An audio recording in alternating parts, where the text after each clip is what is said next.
저희 디모데 모임 시작하겠습니다. 다 같이 사도신경으로 저희 디모데 모임 시작하겠습니다. 시작. 나는 전능하신 하나님 아버지 천지의 창조주를 믿습니다. 나는 그분의 독생자 우리 주 예수 그리스도를 믿으오니 그분은 성령으로 잉태되어 동정녀 마리아에게서 나시고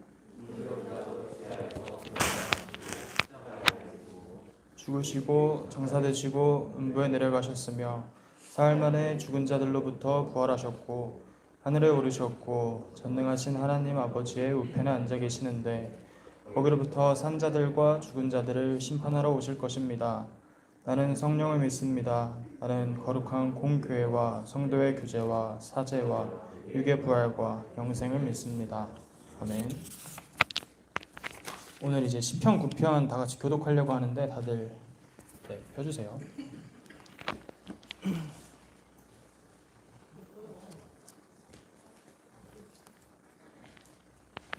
그러면 한 절씩 교독하겠습니다. 저 먼저 할게요. 내가 전심으로 여호와께 감사하오며 주의 모든 기이한 일들을 전하리이다. 내가 주를 기뻐하고 즐거워하며 일어나신 주의 이름을 찬송하리니 내 원수들이 물러갈 때에 주 앞에서 넘어져 망함이니이다. 주께서 나의 위와 형제를 대하셨으며 고개 앉으사 용기에 책망하셨나이다. 이방 나라들을 책망하시고 악인을 멸하시며 그들의 이름을 영원히 지우셨나이다. 원수가 끊어져 영원히 멸망하였사오니 주께서는 그의 선수를 기억하였사오니 여호와께서 영원히 앉으시며 심판을 위하여 보좌를 준비하셨도다. 공의로 세계를 심판하시며 공의로 만민에게 하늘을 내리셨으니 여호와는 압제를 당하는 자의 요새이시오 환난 때의 요새이시로다. 여호와여 주의 이름을 아는 자는 주의 사랑하니 이는 주의 찾는 자를 버리지 아니하시니라. 너희는 시온에 계신 여호와를 찬송하며 그의 행사를 백성 중에 선포할지어다. 이름을 신동하시는 이가 그들을 그락하시며 가난한 자의 그릇을 그게 아니하시다. 여호와여 내게 은혜를 베푸소서. 나를 사망의 문에서 일으키시는 주여 나를 미워하는 자에게서 받는 나의 고통을 보소서. 그리하시면 내가 주의 천국을 다스릴 것이요 나의 시온의 문에서 주의 구원을 기뻐하리이다. 이방 나라들은 자기가 판 웅덩이에 빠지며 자기가 숨긴 그물에 자기 발이 걸렸도다. 여호와께서 저희를 알게 하사 심판을 하셨으며 악인은 그가 스스로 행한 일에 스스로 밝히도다. 악인들이 수월로 돌아가며 하나님을 잊어버린 모든 이방 나라들이 그리하리로다. 그러다가 항상 잃어버림을 당하지 아니하며 가난한 자들이 영원히 실망하지 아니하리라. 여호와여 일어나사 인생으로 승리를 얻지 못하게 하시며 이방 나라들이 주 앞에서 심판을 받게 하소서. 여호와여 그들을 두렵게 하시며 이방 나라들이 자기는 인생일 뿐인 줄 알게 하소서. 아멘. 대표 기도자 나오셔서 기도로 해주세요.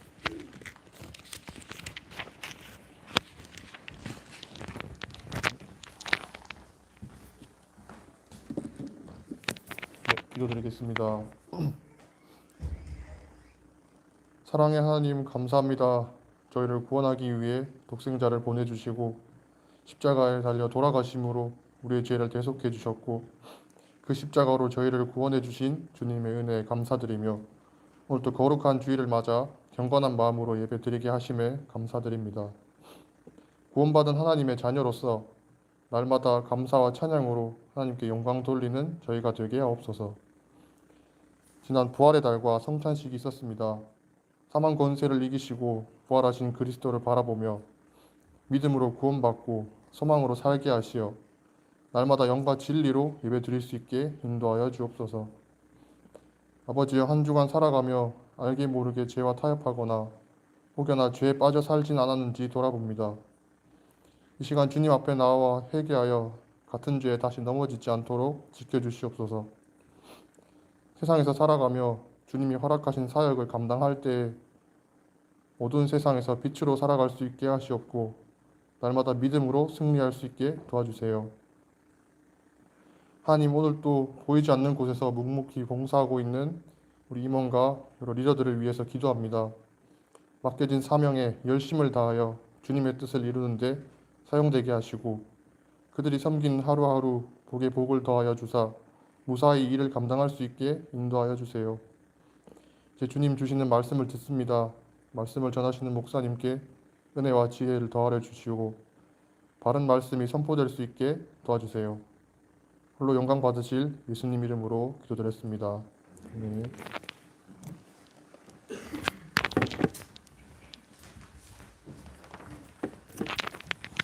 반갑습니다. 네, 안 반갑지만 인사 반갑습니다. 시편이 총 5권으로 이루어져 있어요. 창규 씨, 조교님, 5권으로 이루어져 있는데 1권이 몇 편까지일까요? 네, 한번 보시면 나옵니다. 시편을 보시면 1편부터 42편 보세요. 자, 시편은 총 5권으로 이루어져 있어요. 그러니까 이제 사실은 다윗이 1편부터 150편을 다 쓴 게 아니고, 시편은 다윗이 쓴 시도 있고, 솔로몬이 쓴 시도 있고, 모세가 쓴 시도 있고, 아삽, 그다음에 고라 자손 뭐 이런 시들이 막 섞여 있잖아요, 그렇죠? 그 시들이 언젠가 이 150편으로 편집이 이렇게 된 거죠. 그 편집을 하면서 1권, 2권 이렇게 이제 권으로 나눠서 총 5권으로 합니다. 42편이 제2권의 시작이잖아요. 그렇죠? 그래서 1편부터 41편까지가 1권인 거예요. 1권. 그래서 어떤 분들은 시편 이 5권이 모세 오경처럼 창세기, 출애굽기, 레위기, 민수기, 신명기를 반영한다. 이런 이제 주장도 있어요. 근데 그렇게 보기에는 또 조금 어려움이 있어서 어쨌든 이 5권만 가지고 해석했을 때 한 권이 각자 가진 메시지들이 있다에 대해서 좀 생각해 볼 수 있고, 마지막 5권째 보면 할렐루야 시편들이 엄청 많이 나와요. 마지막으로 찬송을 힘차게 부르는데 그 할렐루야 찬송들은 마치 이스라엘 백성들이 포로에서 돌아와서 부르는 노래들의 모음집처럼 이렇게 보여요. 그러니까 이스라엘의 역사를 반영하고 있다 이렇게 볼 수 있는 거죠. 1권, 2권, 3권, 4권, 5권이 이스라엘 역사를 반영하는데, 제1권에서 1편이 유명하잖아요. 시편 1편 어떻게 시작하죠? 아슈레이라는 단어로 시작하는데 복 있는 사람은 이렇게 시작하죠. 그러니까 시편은 복이 무엇인지, 복이 누구인지를 보여주기 위해서 시편 말씀을 이렇게 기록하고 있는 겁니다. 그러니까 우리가 아까 이제 제가 보니까 이 모임 시작하기 전에 찬양팀이 결성이 되어 있더라고. 장소은 씨, 그다음에 강다현 씨, 그다음에 서주영 씨 이렇게 자체적으로 찬양팀을 만들어서 자체적으로 찬양 연습을 하고 있었어요. 그래서 이제 좀 무대를 좀 만들어 줘야겠다. 그러니까 이게 좀, 근데 이게 사실은 이 찬양이라는 게 어디서 나오는 거냐면 그 기쁘고 신날 때 나오는 거거든. 그러니까 제가 염도겸 목사님하고 거의 매일 탁구를 치는데, 탁구를 치고 나서 내려와서 우리 둘 다 아무도 결과를 얘기하지 않아요. 근데 이제 제 옆자리에 있는 이승현 목사님은 항상 그 결과를 알아. 내가 흥흥거리고 있으면 대박 이겼구나. 아니 가만히 있으면 졌구나. 딱 보면 알아요. 근데 이 찬송이라는 게 그런 거예요. 하나님이 우리에게 베푸신 구원의 은혜가 너무 크고 감사할 때 찬송이 울려 퍼지는 거거든요, 사실은. 그래서 이 시편을 쓸 때는 되게 힘든 상황에서 쓰는 시도 많아요. 다윗도 그렇고. 그런데 이 시들이 전체적으로 부르고 있는 노래는 그런 상황들이 다 합해가지고 결국은 하나님이 우리를 구원하셨구나. 하나님 우리를 인도하시는구나. 우리는 하나님의 백성들이구나. 이 노래를 지금 부르고 있는 거예요. 그 중에 오늘 1권에 표제가 없는 시편이 오늘 나와요. 다음 주에 나와요. 시편 9편을 봅시다. 시편 9편. 제 앞에 1절 앞에 표제가 있죠. 표제. 같이 읽읍시다. 시작. 다윗의 시 인도자를 따라 문라벤에 맞춘 노래. 네. 문라벤이라는 말은 무트가 이제 죽음 이런 거고, 벤은 아들이거든요. 그래서 아들의 죽음 뭐 이렇게 볼 수 있는데, 아들의 죽음이라 하기에는 다윗의 시인데 다윗의 아들이 죽는 일이 생기죠. 구영씨 혹시 다윗의 아들 언제 죽었어요? 압살롬도 아들인데 그런 아들들 말고 다윗의 아들이 죽어가지고 다윗이 엄청 힘들어할 때가 있었는데, 바세가 동침해가지고 낳았던 아들 죽었죠. 예, 맞아요. 오, 역시. 근데 그런 분위기 치고는 이 분위기가 우울하지 않아. 바로 1절에 나오죠. 내가 전심으로 여호와께 감사하고 주의 모든 기이한 일을 전하리이다 해서 그 아들의 죽음과 연결시키기는 좀 어려워요. 그래서 어떤 사람은 이 아들이 다윗의 아들이 아니고 어떤 아들, 그냥 아들이라는 골리앗을 생각할 수도 있다. 이런 해석이 있습니다. 골리앗이 죽고 나서 다윗이 부르고 있다. 근데 정확하게 알 수 없어요. 그런데 이 표제가 9편에는 있는데 10편에는 표제가 없어요. 그리고 9편과 10편 연결해서 보면 알파벳 순서대로 쓰이는 시예요. 알죠? 알파벳 순서대로. 제가 119편 얘기할 때 한번 들은 적 있습니까? 알렙으로 시작하는 게 8절, 베트로 시작한 게 8절 이렇게 해서 176절이 알파벳 22개 순서대로 쓴 게 119편이에요. 그런 것처럼 이 9편, 10편도 알렙부터 해가지고 마지막 타워까지 총 22개의 알파벳이 들어가 있어요. 그 말은 9편과 10편이 하나의 시였다 이렇게 볼 수 있는 측면이 있습니다. 물론 다음 주에 좀 얘기해야 되지만 근데 9편과 10편의 내용도 비슷해요. 그리고 10편에는 표제가 없어요. 표제가 없다는 말은 9편의 표제를 10편이 이어받고 있다 이렇게 볼 수 있는 거죠. 뭐 중요한 건 아닙니다. 지금 중요한 거는 제가 원고에 다 써놨어요. 여러분 다 받았죠 이거? 그 A4 반 페이지짜리 A5 사이즈로 된 거. 주부 말고 혹시 네 회장님 강원모 씨, 네 원모 씨 바쁘다 오늘. 네. 아 갑자기 주영이도 나와. 주영이 임원도 아닌데 나가시고. 아 예 역시 주영이 친절한 주영 씨. 주영이 찬양팀도 아닌데 찬양팀 막 부르고 있고 기타 치시고. 네. 그래서 제 생각에는 찬양팀이 이제 승규하고 민용이가 돌아가면서 하고 있는데 그 승규 민용이 할 때 약간 이 사람들이 자원할 것 같아요. 우리 한번 찬양팀 세워주십시오. 그러면 이제 그때 맞춰가지고 한번 이렇게 세워주시면 좋을 것 같아요. 왜냐면 이제 민용이하고 승규가 지금 찬양팀 대장들이거든, 두 명이. 예. 오케이. 자, 읽어보겠습니다. 다 받았죠? 시편 9편은 같이 읽읍시다. 시작. 시편 9편은 가난하고 궁핍한 자의 노래입니다. 시편의 등장인물은 3명입니다. 하나님, 의인, 그리고 악인. 의인은 주로 가난하고 궁핍한 자로 나타납니다. 왜냐하면 그 가난이 단지 경제적 가난이 아니라 악인으로부터 받는 압제와 수탈 때문이기 때문입니다. 네, 잘못 썼네요. 오늘 말씀에서도 압제를 당하는 자, 환난 당하는 자로 나타납니다. 시편 9편 9절 한번 읽을까요? 시편 9편 9절 시작. 여호와는 압제를 당하는 자의 요새이시요 환난 때의 요새이시로다. 아멘. 압제를 당하는 자 나오죠. 자, 계속 읽읍시다. 그러나 의인은 그런 상황 속에서도 끝까지 하나님을 의지하고 하나님께 의뢰합니다. 최후 심판관은 하나님이시기 때문입니다. 그래서 이 9편에 보면 하나님이 심판, 하나님의 공의로운 심판 이런 표현들이 계속해서 나타납니다. 여러분 시편을 읽을 때 요 세 구도를 기억해야 돼요. 하나님과 악인과 의인이라는 것이 세 명의 중요한 등장인물이 항상 나와요. 항상. 하나님 나오고 의인이 있고 악인이 있습니다. 그럼 여러분은 의인이 악인이에요? 자, 구현 씨는 의인이 악인입니까?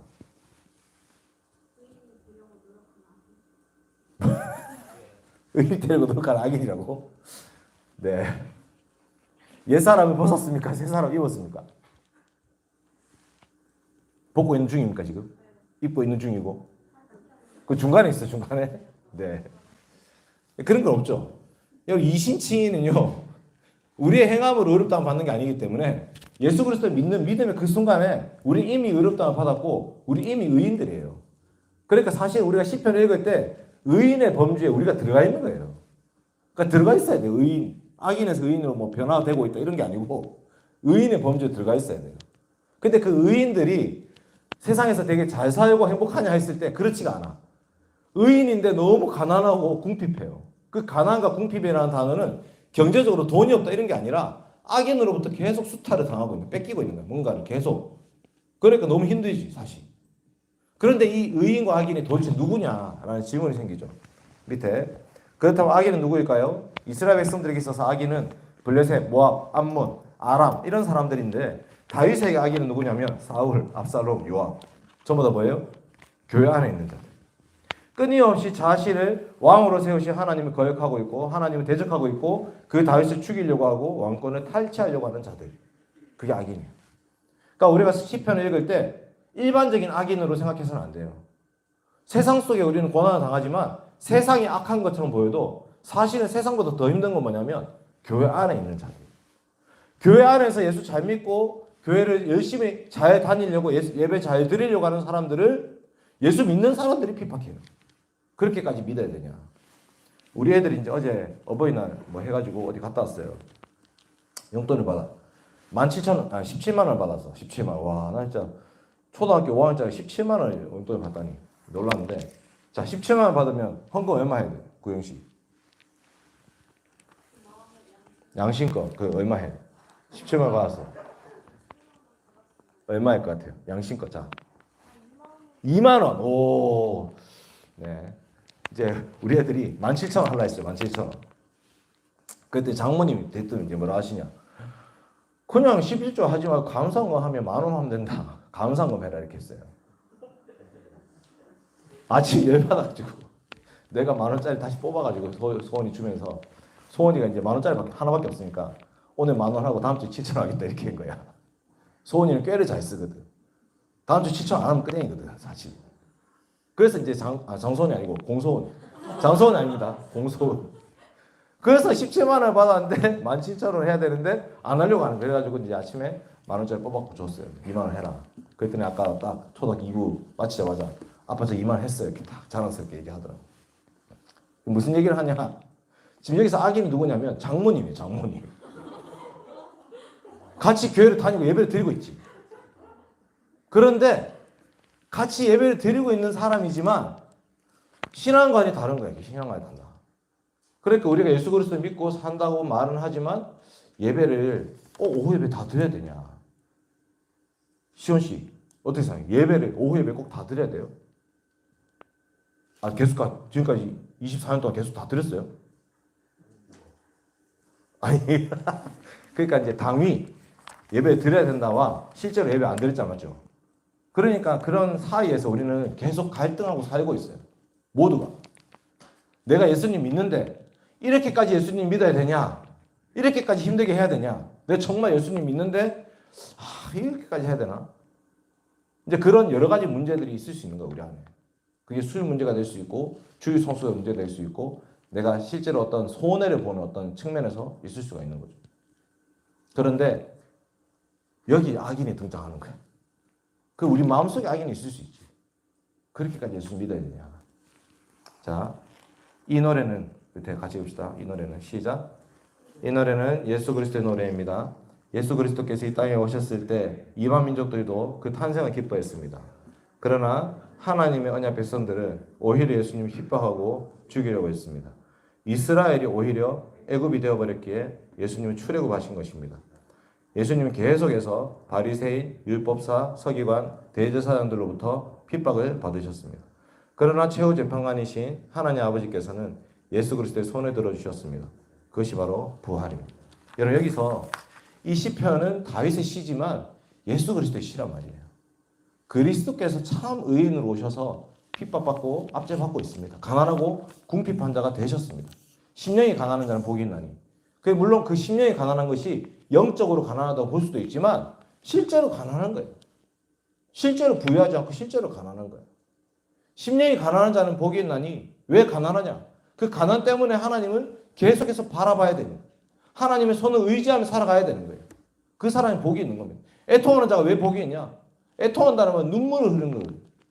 억울함을 호소할 곳이 있어야 되는 거예요. 그분이 바로 최후의 재판관이신 하나님입니다. 그러니까 우리는 사실 복받는다 생각하면 떵떵거리고 넉넉하고 널널하고 이래야지 복받는다 생각하지만 성경이 말하는 복은 그런 게 아니에요. 계속해서 하나님을 바라보고 소망하면서 하나님을 의지하고 기대고 하나님께 기도하며 살아가는 그 삶이 참으로 복되다. 그렇게 시편은 말하고 있습니다. 그래서 이 의인은 왜 의인이냐면 자기가 의롭기 때문에 의인이 아니라 의로우신 하나님께로 계속 나아가기 때문에 의인이 되는 거예요. 진짜 의로우신 하나님, 공의로우신 재판관이신 하나님을 바라보고 소망하면서 계속 하나님께 가니까 그래서 의인이 되는 거예요. 여러분 예수님 믿습니다 말하죠. 믿음이 어떻게 나타납니까? 우리 다 예수님 믿습니다. 근데 그 믿음의 삶이란 게 뭐예요? 하나님을 바라보고 의지하면서 하나님 붙잡고 살아가는 것이 그게 믿음이에요. 믿음은 연합이거든요. 나는 주님 없으면 못 삽니다라는 것이 믿음이라는 거예요. 나 예수님 믿습니다. 옛날에 15살 때 입교할 때 신앙 고백했습니다. 이게 믿음이 아니에요. 과거형이 아니에요. 믿음은 계속해서 지금 현재 믿는 행위로 나타나는 게 믿음입니다. 그게 의인이 되는 것입니다. 그래서 우리도 제일 마지막 보시면 우리도 이 땅 가운데 예수 그리스도 믿는 믿음 때문에 고난받으며 핍박 당할 때가 있습니다. 바로 그때 우리는 이 의인의 기도, 가난한 자와 궁핍한 자의 기도를 간구를 기억해야 됩니다. 예수님의 십자가는 우리의 믿음의 대상이면서 동시에 우리의 삶의 모범이 됩니다. 우리도 그리스도께서 짊어지신 십자가를 짊어지고 주님을 따라가야 됩니다. 이번 달 필독서가 뭐였죠? 아니네. 지난달 필독서가 뭐였죠? 우리 교회 필독서가 우리가 교회다. 거기에 보면 제자도라는 측면이 나와요.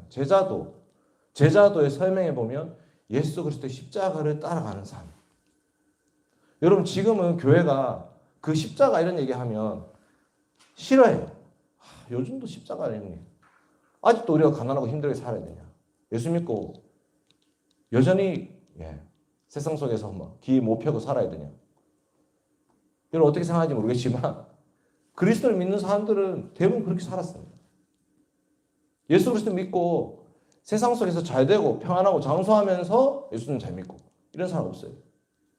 예수님 믿기 때문에 당하는 고난과 핍박이라는 것은 뭔가 손해를 감수할 수밖에 없는 거예요. 주일날 공부 안 하는 것, 이게 쉬운 문제는 아닙니다. 주일 공부 안 하는 거.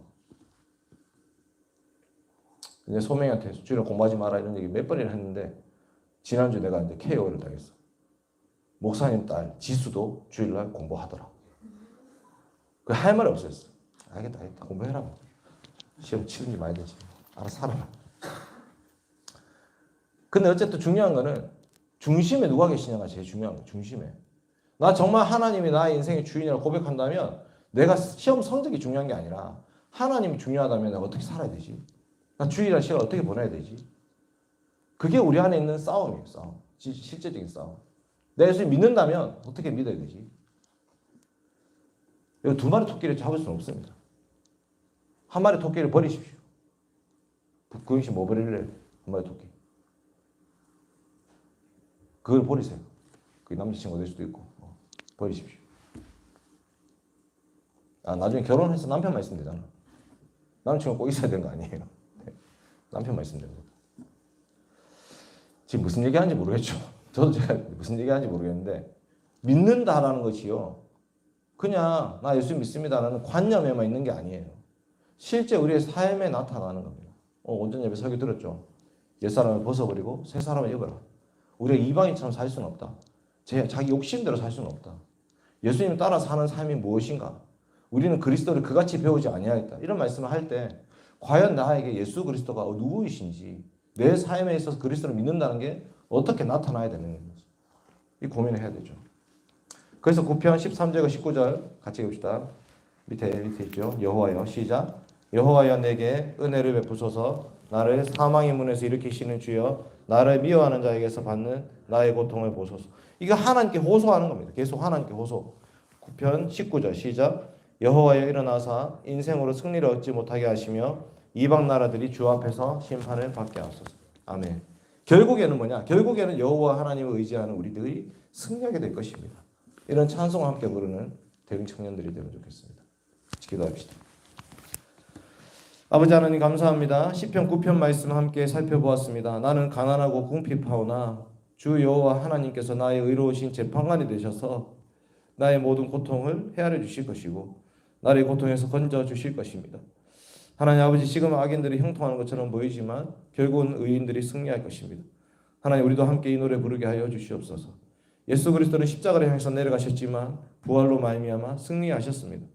우리 대응 청년들 주님을 따라서 주님과 함께 그 십자가의 길을 걸어갈 수 있도록 도와주시고 주님이 마침내 부활로 우리를 승리시켜 주시옵소서.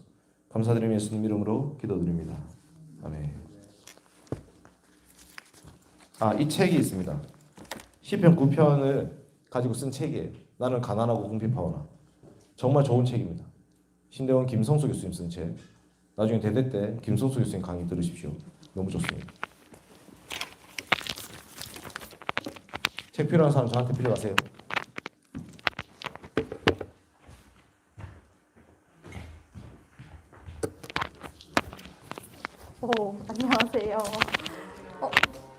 처음으로 광고를 하러 나왔습니다. 네. 네, 광고 시작하겠습니다. 디모데가 처음이신 분 오늘 있다고 제가 들었는데 네, 앞에 한번 보시면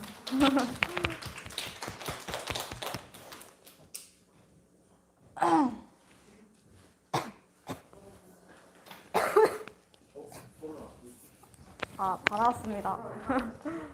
네, 앞에 어떻게 오셨는지 그리고 이름과 나이 얘기해 주시면 소개해 주세요. 안녕하세요. 저는 한동대학교에 재학 중인 2학번 이현서고요. 저희 이제 또 본교회 제 고향에 있는 또 목사님께서 이제 같은 고신측이라고 여기 추천해 주셔서 한번 오게 되었습니다. 네, 그럼 다 같이 일어나셔서 축복송을 다 같이 불러드릴 건데 저희가 율동을 하면 다 같이 따라해 주셔야 돼요. 네. 한번.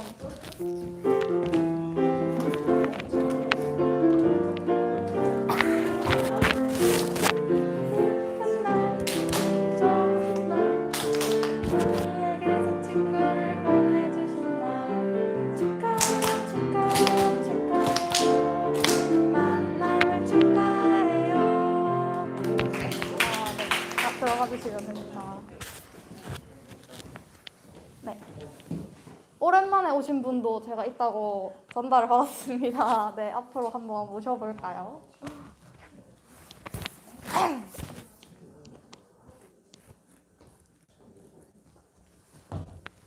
이름과 나이랑 그동안 어떻게 지내셨는지 그리고 앞으로 함께 하실 건지. 네, 34기 윤희준이라 하고요. 네, 계속 대전에서 학교 생활하면서 시간이 안 맞아 못 왔고 이제 시간이 계속 맞는다면 함께 할 것 같습니다. 그러면 이번에도 한번 다 같이 일어나서 축복송 같이 불러줍시다.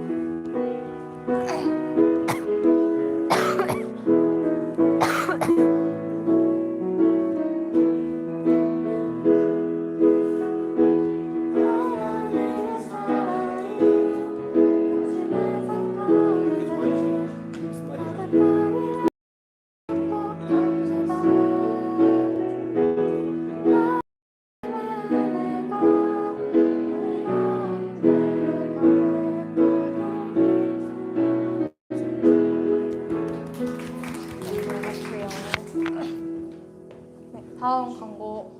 오늘이 마지막이신 분은 없으시죠? 네, 넘겨주세요. 뿌리 내리신 분도. 네, 넘겨주세요.